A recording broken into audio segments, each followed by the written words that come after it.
everyone, to Los Libertinos podcast. I am your host, Carlos Abelard, and this is a Puro Chingasos style edition with Omar Panterita Figueroa Jr. He is the former WBC lightweight champion, which he defended on multiple occasions from the Rio Grande Valley, Westlaco, Texas. He's a son, he's a brother, and most importantly, he's a father.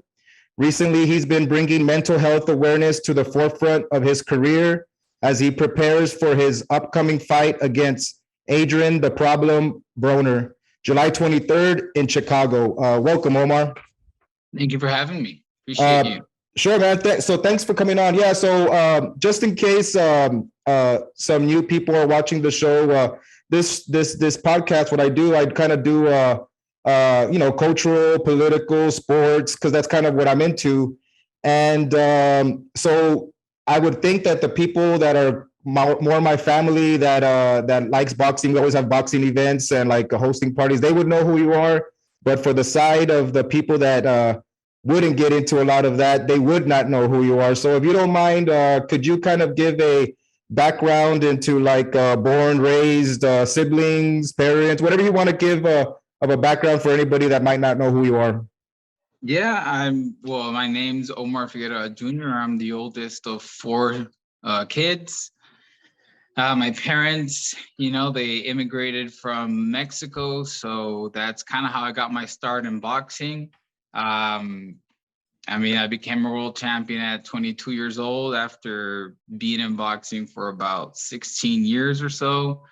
I started at 6. I started in Mexico since I couldn't legally start here in the US because, I was too young. And it's been a roller coaster of a life. And I'm here to share with you. Okay, fair enough. Yeah. So when I reached out to you, it was like I mentioned in the intro, you've been putting your mental health kind of at the front of what you've been integrating it into your career now as part of trying to let people know about that they should definitely look into it more if they feel that something's kind of going on. But culturally, obviously this is like a taboo subject for the raza. It's something that's not really talked about. And for anybody that doesn't know our culture, that would maybe listening to the show, I mean, we're taught at a young age, not to cry. We're taught at a young age, and this one's kind of funny, and some people might know this. It's a little funny, but it's funny, but it's not. But it kind of is. It's like even in situations where there's a little unfairness, and that somebody you got done a little dirty. Everybody looks at that person and starts yelling out, "Quiere llorar, quiere llorar, quiere llorar." So right off, the culture is always kind of teaching us to be. It's a machismo culture, for sure. So with that being said, when did you kind of start feeling that something was up mentally with you? I know you've mentioned in other interviews that some of what you feel you consider your trauma was early in the gym, somewhat different things like that. But it manifests differently for everybody. But for you, when did you kind of start feeling something was up? Because anybody that hears this, they might start hearing something and some similarities, and maybe try to look out for some help. So yeah, I guess the first question right off the bat is, when did you kind of start feeling that something was up with you on that front? I guess my whole life I knew that I was different, having been diagnosed with ADHD and PTSD and a whole slew of things, OCD, anxiety, depression, and, bipolar and all that. I guess I always knew, I'm not a dumb person. Like I'm pretty smart. So I guess I always knew there was something, but I just didn't know how to pinpoint it, So yeah, my whole life it was always like, oh yeah, and I would joke around, but it wasn't until last year, after approaching the fight that I had in against Abel Ramos, that I really started paying attention to how my mind was working and or wasn't working. and then after the fight, after I lost again, like my body just didn't respond to me. I don't know what the heck happened my last fight. And that's when I was kind of like, all right, like I did everything in my power to make sure that I was 100% for the fight, mentally, physically, like at least I thought, and I did everything right, because when it comes to boxing, you have to be serious about it because you're getting punched in the face and you're getting punched by people that dedicate their whole lives to this. They're trying to hurt. We're trying to hurt each other in there. And so I have that in the back of my mind too. Like I'm only hurting my brain even more. So if I don't check my brain out, if I don't do something about, and actually it wasn't really like, it wasn't even myself. I got to give a huge shout out to Simone Biles, the gymnast, because if she hadn't pulled out of the Olympics, I don't think I would have taken it as serious, because she was kind of what got me started, because she opted out of the biggest sports competition that exists, and she's one of the, at least here in the States, one of the front, one of the cover persons that's known, because she's so amazing at what she does. So her doing that kind of lit a fire under my ass, if I may say that, because I was like, man, like this little girl, like she's having the courage. She's having the courage to opt out of the biggest stage, and everybody knows her because she's gonna win all these gold medals, or supposed to win all these gold medals and represent the US, and which is something that obviously I grew up hoping for in boxing. So after I saw that, it kind of put me on notice, and I was like, all right, well, something's going on with me, and this I've always known, so that's kind of what started the avalanche. And then jokingly, I would always say I had PTSD, but being in the raza, like you mentioned, being in the culture that I'm in, it was always like, oh, rub some dirt on it, you're all right. Or, oh, like, no pasa nada, it's all in your head. Or, Ponle oh, VIX, ponle VIX, ponle VIX. and it's like, and it's funny because everyone's like, oh, it's all in your head, you'll be all right. And it's like, well, yeah, no shit, it is in my head. Our heads control everything about us, So yeah, I don't know what exactly. I think I was browsing YouTube. We were just killing time, me and my girl at the time. And then I kept seeing like little thumbnails that said ADHD and PTSD and blah blah blah. And jokingly, I pressed on the PTSD one because, well, I had always joked that I had PTSD, but being the ignorant person that I was, I thought PTSD was something that only soldiers could have, or people that went to war, that were shot at or saw their friends die or blow up into pieces or something serious, right? Sure. So I click on the video and it was explaining stuff about PTSD. And when I started relating too much to it, it kind of scared me. And I was like, all right, well, screw that. Let's look at ADHD, or let's look for, and then why I started resonating with the ADHD video a lot too. So I was like, all right, well, something's going on here.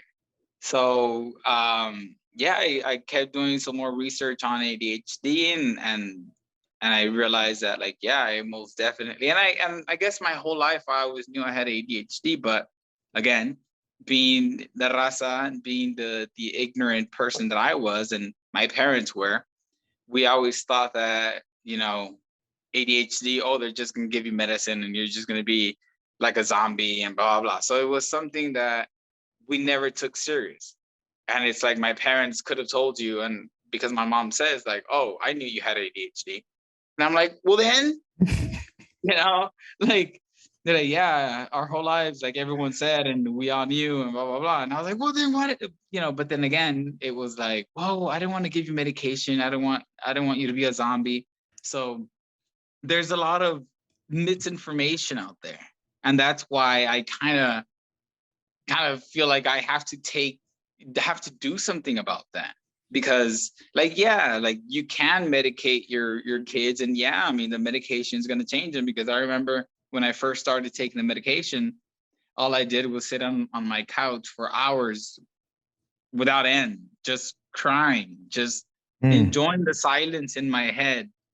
And just thinking of my whole life again, just replaying everything in my life that, you know like just going through all the everything that I had gone through, and just looking at it through a whole different lens, and kind of mainly just forgiving myself for everything. Because, well, yeah, like I was put through a lot, and that's kind of where the PTSD comes from. But so I grew up my whole life thinking that I was messed up, or that I wasn't good enough, or that I was stupid, or you name it. And then I realized that it's like my brain literally cannot, do these things, or maybe not. Because and that's another thing that like was so weird, because I was successful in everything that I did. I was great in school. All my teachers, praised me, and my parents. I skipped grades because I was doing too good in classes, or I was bored because everything was too easy in class. Like, so I was really advanced in that sense. And so that was another thing that made it hard for me and my parents, because I was pretty damn good at everything that I did. Yeah, I So was. I'm going to interrupt you here just to read this social media post that explains this perfectly. That you put around this time last year. It was after your loss. So this was about like June last year. So you had put.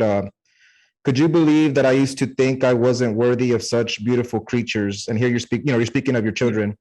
You go on to say then, I believed every word I was told since I was born. I believed I was worthless, like I was only worth something if I could beat someone up. LOL. When I'm much more than just a boxer. I've excelled in everything that I did, especially making kiddos. LOL. So in that, you throw in the LOLs, which is a part of like try to make it light, but there's yeah. definitely some weight behind that post. Yeah, where were you at mentally there? Because that was leading up to you, kind of then saying publicly what you were going through. So, kind of where were you at that point in your life? Actually, that's when I had just started taking the medication. Mm. So that's when I told you that was like that whole 9 or 10 days that I spent just honestly, I would just sit on my couch, because I have ADHD now. I realize why I was able to go to sleep at 4 or 5 in the morning, and then I'd wake up early, and without a problem. And that's always something that I've had. I've always Mm. had trouble sleeping, and so that's another thing that kicks my ass in training camp too. And so yeah, like it was one of those days where I was just enjoying the silence of the medication, and I was just looking at my baby, and like, because all those words, and this is where the PTSD comes from, all those words kept circling in my head. And it's like, I can't believe that I believed that I wasn't good enough, or that I was too messed up for this. Or I mean, and they weren't things that, well, I mean, yeah, there were things that my dad had told me my whole life growing up, but there were also things that I would repeat to myself because of that. And that's one thing that I realized, having finally a little bit of silence in my head, thanks to the medication. I was able to like think it through and be like, hell no, I'm not messed up. And yes, I'm worthy of my kids. And yes, I'm good enough to like be a parent and be a great parent. And I'm worthy of love, and I'm worthy of, it's one of those things that it kind of just snowballed into like, damn, like I can't believe I was so hard on myself. I can't believe I believed all that. I can't believe that it got to be something so severe when it didn't have to be. Mm. Mm. Mm. Yeah, because you're speaking of the silence and being able to hear your thoughts. So then the what you had then is just like, you know, again, we can never really talk about it, and I feel sometimes my brain goes pretty fast and you can never catch up to it. But I've never had trouble sleeping. I always try to live my life in a way where I can, I don't do anybody dirty or anything. I don't gotta look behind my back on anything. I can sleep at night, so I don't have that trouble. But so when you say you took the medicine and you were able to kind of hear some of your thoughts, can you kind of, because right now you're kind of giving a positive take on if you take medicine, I guess at the right dosage, or under Yeah. medical supervision, that can happen. Um, uh, what was the narrative or the story behind, like, once you were able to hear your thoughts? Was it that part of, because you had brought up your father, like part of, like, was it the training of being a boxer at a young age and the pressure of that? Was that the biggest, I don't know, the momentum behind a lot of that? Or was it that you feel that you were just born in that way, of your brain just kind of runs at that type of speed?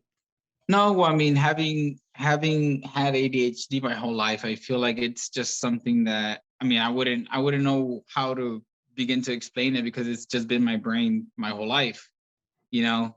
And I mean, the way a lot of people that have ADHD, the way they explain it is, it's like you have somebody that's in charge, like you're watching TV, and it's flipped, the channels are being flipped. Well, the way I explain it, Sure. I feel like I'm in a crowded elevator, and it's just full of people. Everyone's having their own conversations, and it's just crowded to the point where you can barely move, and all those conversations are going on around you. And then it's like you touch somebody, or somebody touches you, you're in a crowded elevator, and then it's like boom, that conversation enters your head, and that's the conversation that you pay attention to. And then so you're focused on this one, and then all of a sudden you feel another person bump you over here, and it's like boom. So you're like, and then you focus on that conversation, and then it's constantly 24/7 like that in my head. So Wow. that's something that, yeah, like I was explaining to well to my to my girl. I was telling her, because I don't know what had happened. So something had happened. Somebody had said something or done something that kind of upset me. And I was telling her, like, man, but they could have, like, they didn't have to move that way. They could have done this and this and this and this, or they could have done blah blah blah blah, and they could have. So I just went off, and she's like, what the hell are you talking about? I'm like, yeah, like they could have done this, or they could have done that, or they could have gone this way, or they could have moved this way, or they. And she's like, what do you mean? I'm like, well, what do you mean? Like, how do you not see that? How do you not think that way? How does that not cross your mind? Like, how do all these possibilities not, And she's like, I'm like, how does your brain work then? Because like, it just doesn't make sense to me that you don't. And she's like, well, no, and then that's when I told her my analogy of being in a crowded elevator or in a crowded room, full of people. And then, like I explained to you, like, oh, my thoughts are over here right now, and then my thoughts are over there, and then they're, and she's like, well, no, my brain doesn't work that way. I'm like, well, then how does your brain work then? And she explained that, like, it's nice and quiet, and that she's just like I don't know, that she can move about freely and control her thoughts and what she thinks and why and how. And so that just it blew my mind. Like, how do you not have all these different conversations in your head 24/7, and like, how is it not so noisy? And then I finally got to understand that when I started taking the medication. And again, like you said, like, I'm not advocating for the medication. I do think it helps, but at a certain age, because it is a strong medication. And if you give it to kids, but I know that there are kids that have it more severe. I mean, I don't know. I don't know how to rank myself, amongst kids that have it or whatever, because I was pretty crazy when I was a child.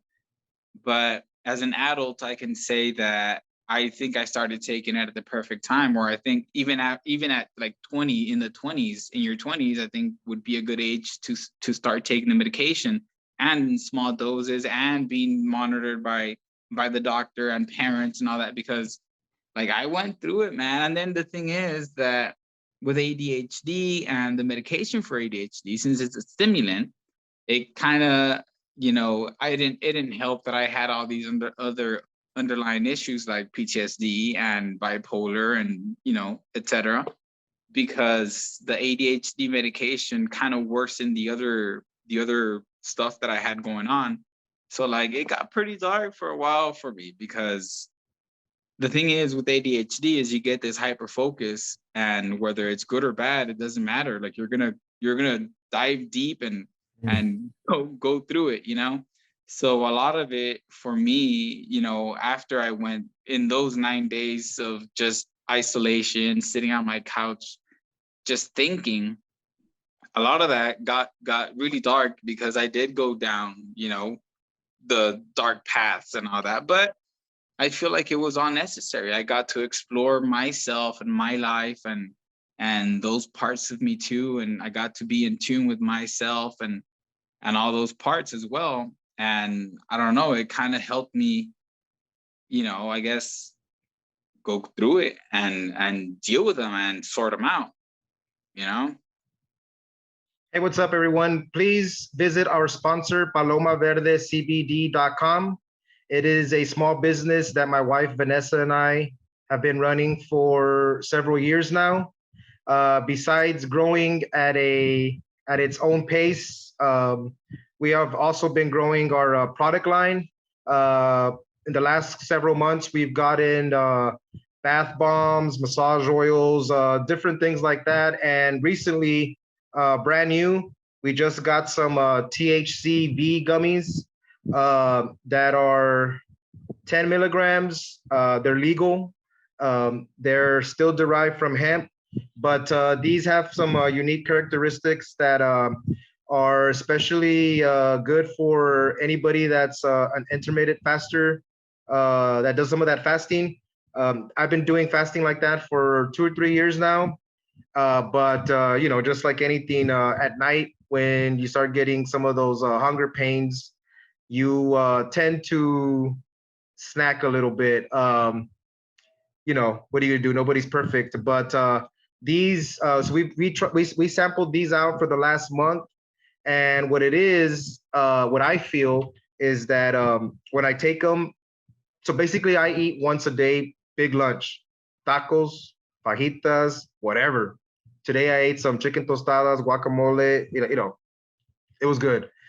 But around this time, I start feeling a little bit of some of that hunger. So I'll eat one of these, and it kind of helps me focus on not wanting to eat. So they call these. They kind of have like a dietary kind of a diet aspect to them, and also like a focus aspect to them. So if that's your thing, if you want to try these out, for sure, visit Paloma Verde CBD. Of course, you can get all of your other CBD products there, and use the promo code Chingasos, CHINGASOS, for 20% off anything in the store. Once again, palomaverdecbd.com. Peace. Yeah, no, and from your diagnosis, what are I guess now this is more like for anybody that's listening to this, what are some cues or triggers that you have that gets you in a bad mental spot that you can share, that maybe some people that are listening can be like, oh, that's the same thing for me, or something like that. And then also after that, maybe share a little bit of your current protocol that you do to stay mentally fit. So that way too, anybody that's listening can be like, oh, I can do that too, because it's really about, the awareness is also to tell people like, hey, if you feel something, go get checked, Yeah. So if you don't mind, please. Yeah. No, I mean, well, for me, a lot of it was just the stuff that I went through with my dad and boxing. So for the most part, I mean, it's my career, which is, it's weird at the same time when I realized that too.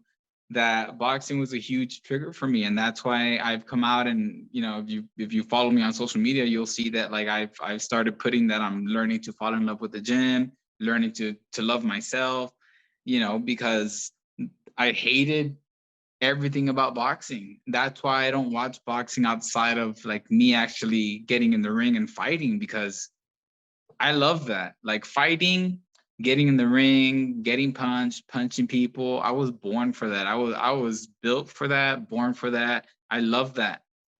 But everything that led to that was what was tough. Mm. And like my dad was also a huge trigger. And it's just, well, I guess those are the main ones, I guess. The other ones I'm not really aware of, and I haven't really had time to focus on those because there's been so much going on in my life. But it's been mainly my dad and boxing that were, the biggest triggers for me that I knew I had to resolve ASAP.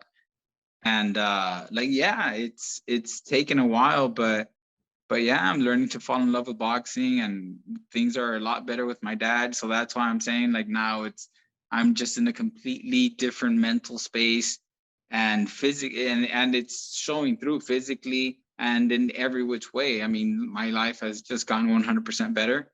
And I mean, yeah, there are still those days where the negativity wants to creep in. And I mean, yeah, sometimes it does. I mean, it's normal for everybody. We all have bad days.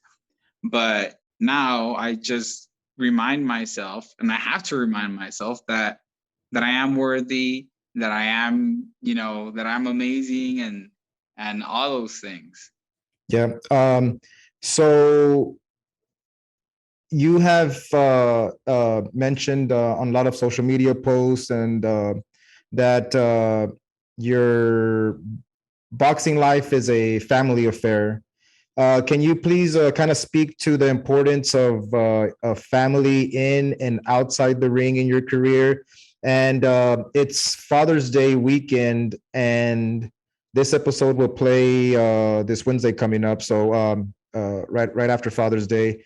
Can you also speak to the importance of fatherhood?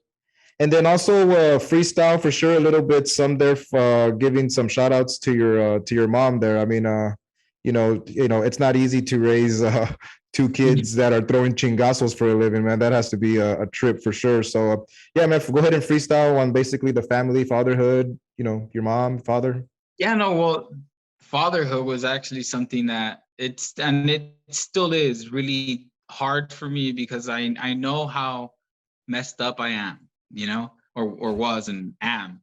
And that's one thing that kind of made it hard for me to like really just want to be there for my kids, because I felt like I was a cancer. And if I got too close to them, I felt like I would damage them too. So that's enough.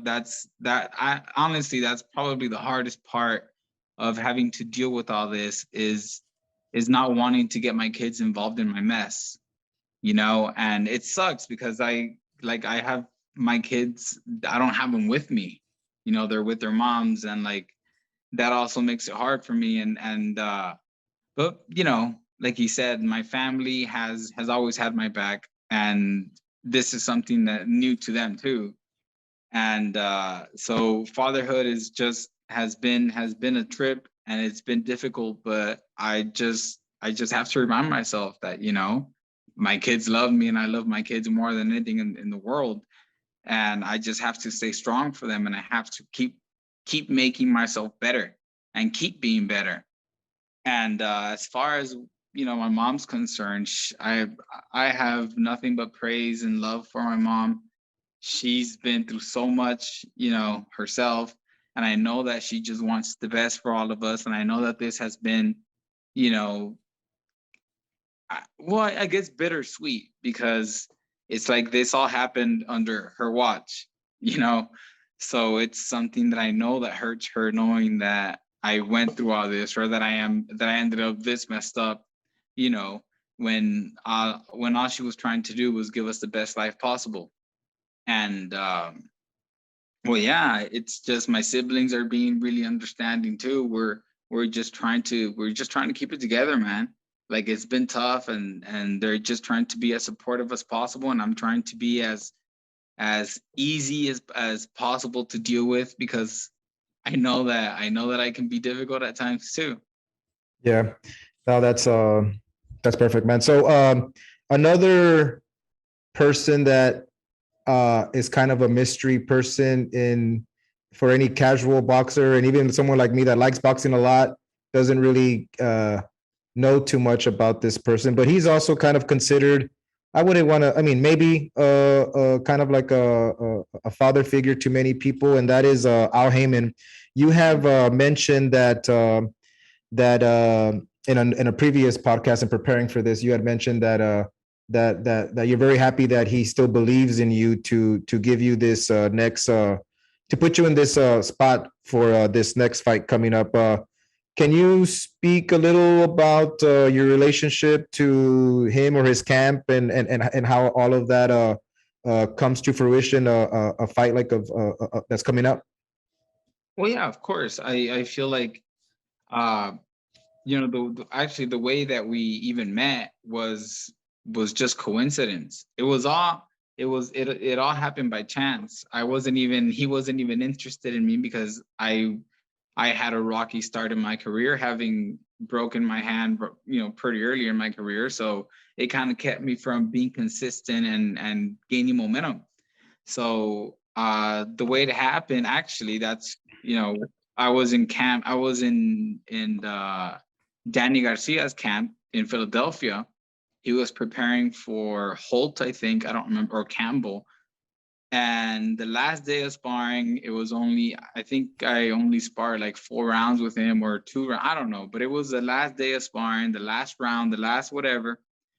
And I slipped out of the ring, and I ended up cutting my leg and needing I don't know how many stitches. So my fight that was coming up was canceled. And I feel like at that point, Golden Boy had already had enough of me because of my injuries. They kept me out of the ring for a long time. So they kind of wanted to throw me in there with, that's when they set my fight up with Michael Perez. And so they were hoping I would lose, and Michael Perez would just take off, and he became the next face of Golden Boy, because that's how they were marketing him. So Heyman was actually interested in signing Michael Perez. So that's why he paid attention to that fight. So if it wasn't because of that, if it wasn't for me injuring my leg, I would have never gotten a chance with Michael Perez. So because I injured my leg and I had to cancel my fight, I think I was gonna rematch Eric Cruz, who I had already beat. But he won a little title afterwards. So that's why Golden Boy was like, okay, we'll make the rematch. You beat him, you get that little title, and then, whatever. So then, like I said, that fight fell through. So Michael Perez, that's when they set it up. And I think I didn't even have that much time to train. But that's when my dad talked to Golden Boy. They were like, all right, well, my son needs to, we need help with the training and all that. So that's when I ended up with Joel Diaz. I was only there for a couple of weeks in California before I had to, fight Michael Perez. And that's why I had trouble making weight. And that's why it was because I didn't really have that much time to get ready. But yeah, that's kind of how it happened. And then Heyman he fell in love with me because, I made him quit. And this was like coming off of short notice, coming off of an injury, coming off of, all this stuff. So then, once Mr. Heyman started, helping me or once he became part of my camp, that's when he started getting to know me. And I don't know if he knew how much crap I was carrying, how much baggage I came with or what, but he's just always been so understanding, and like he believes so much in me. And I don't blame him. I feel like I have all the potential in the world too, but my load just got a little bit too heavy. And, now we know why I had so much trouble with everything, so, yeah, I think that's why Mr. Heyman still has faith in me that, especially now that I feel like like I said, a lot of that baggage has been removed.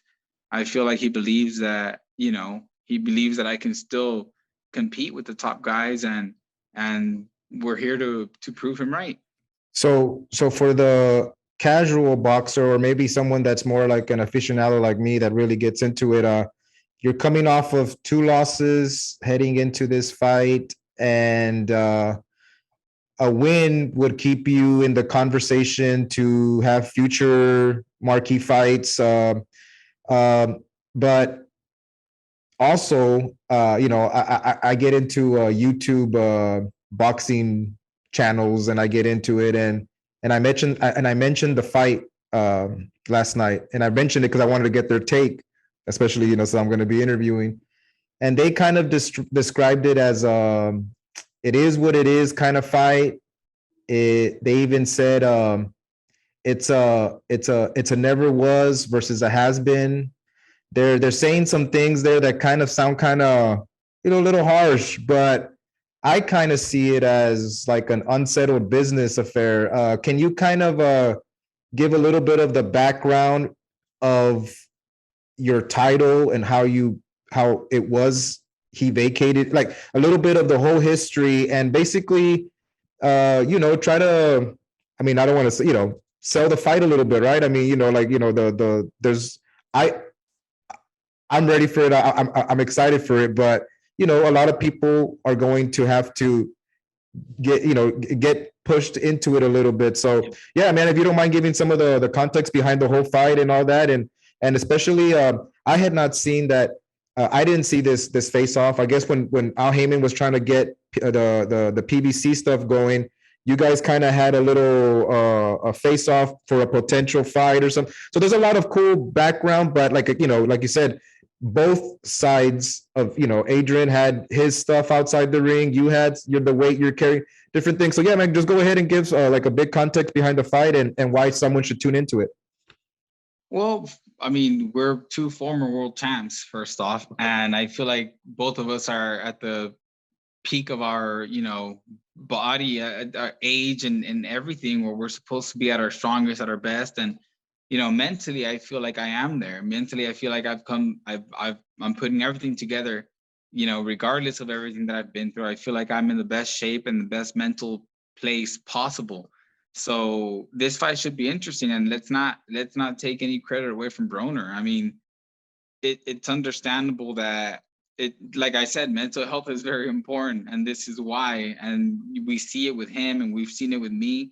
We've made it we reached the pinnacle of our careers so young, especially him. He's a 3-4-time world champion, or 4, I think, yeah, 4 division world champ. Like, you can't discredit a man like that. It's not easy to do it once, much less 4 times and in different weight classes and all that. So like, yeah, like we've had a lot of stuff going on outside the ring, and especially we all know Broner has.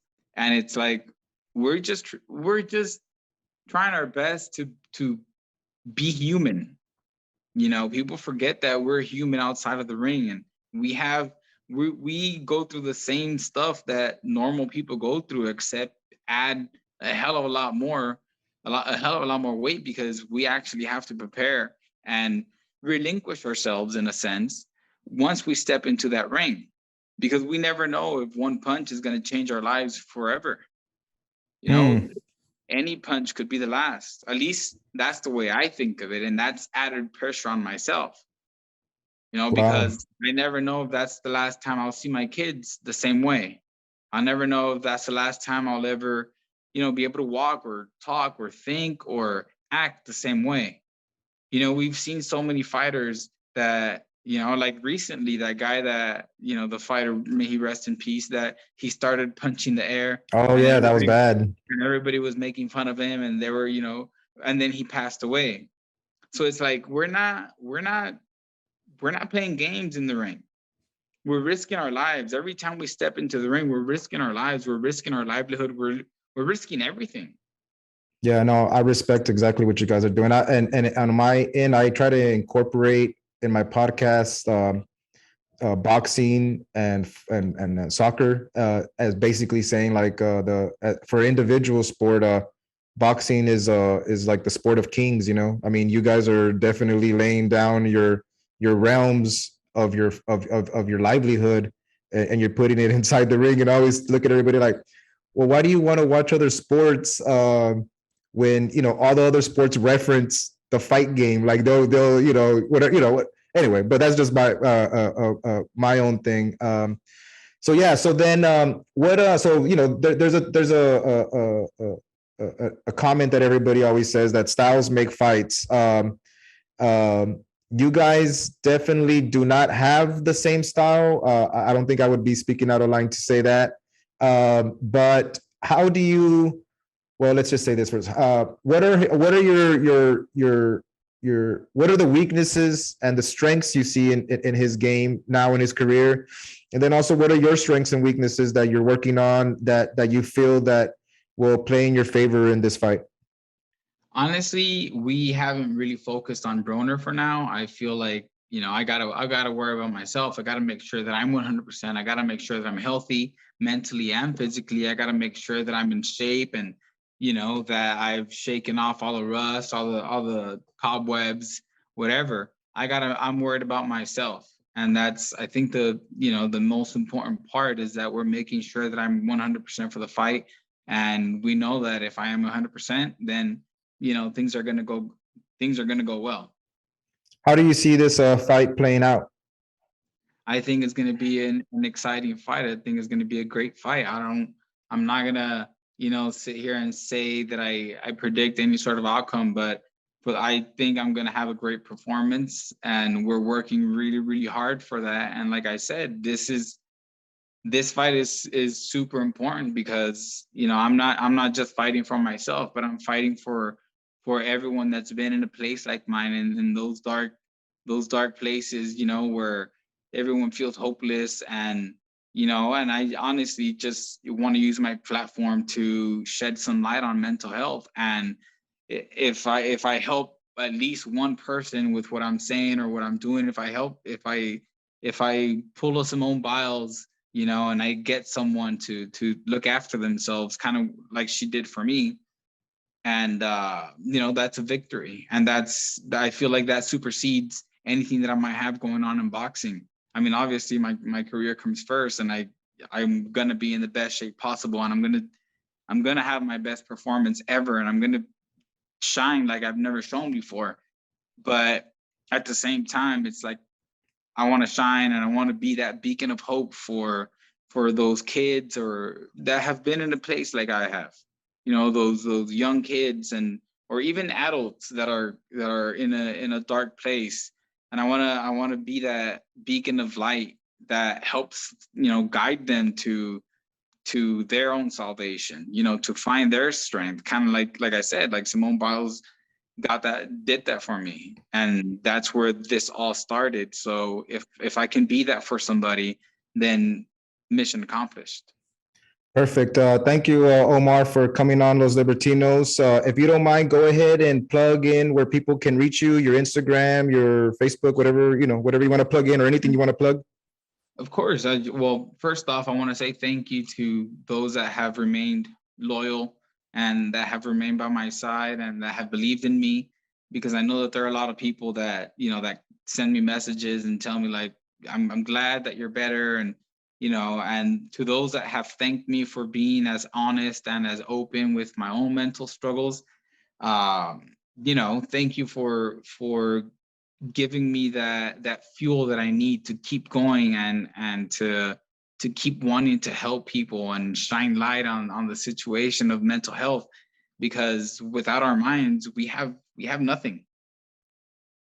Perfect. All right, thank you for coming on, and Omar, I'll put on the show notes here anybody where you can reach Omar, and thank you for coming on, man, and good luck on the 23rd. We're rooting for you. Thank you, appreciate it.